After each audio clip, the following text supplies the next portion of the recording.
Hi Soapy friends, Kendra here with an update from the soap we made on our Wet Soap Wednesday, and we also cut last night.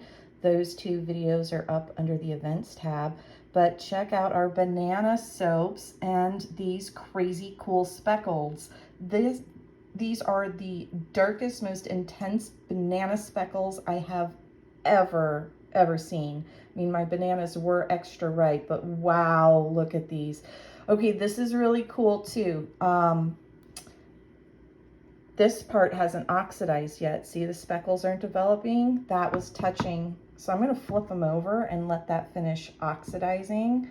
I think they're done. I don't think we're gonna get any darker than that, but we'll see. Okay, you'll see it more on this. Check this out, look.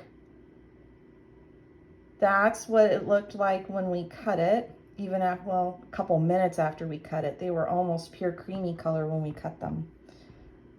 So I'll flip these over, let them, that was the end. I told you there was some soda ash on those end pieces.